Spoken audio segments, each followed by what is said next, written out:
on a parlé de l'interface, je vais vous parler des possibilités de personnalisation justement, puisque c'est un peu le thème du moment.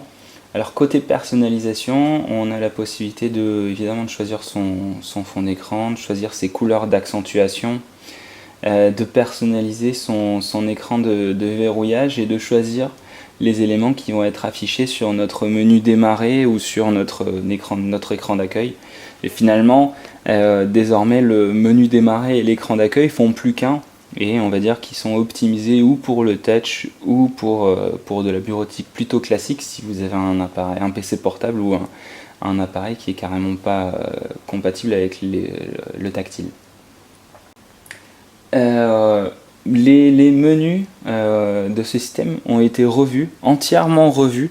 On a quelque chose qui pourrait ressembler, enfin qui ressemble au panneau de configuration et quelque chose qui est mieux classifié. Alors on est encore une fois dans cette volonté de sublimer un peu Windows 7 et Windows 8.1 avec un mélange qui vient magnifier l'ensemble, puisqu'on a ici donc ce menu qui se rapproche du panneau de configuration et qui est beaucoup plus clair qu'avant. Enfin en tout cas de mon expérience à moi, je trouve qu'il est très accessible.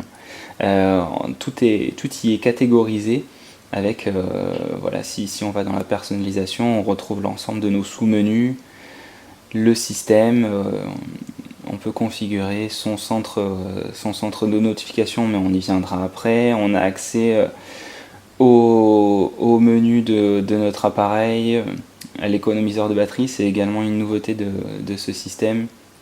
On a accès aux paramètres de votre compte, aux mises à jour. Donc tout se fait aux mises à jour et aux récupérations, parce que ça c'est un point très intéressant qui avait été introduit par Windows 8 et qui permettait justement de réinitialiser son PC sans supprimer ses fichiers. C'était quelque chose de très intéressant.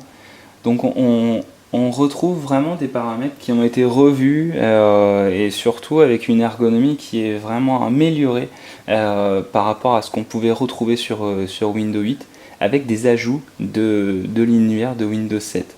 Alors, on a un champ de recherche dans ces paramètres qui nous permet d'accéder, si on ne trouve pas ce que l'on veut, qui nous permet d'accéder directement à ce qu'on cherche.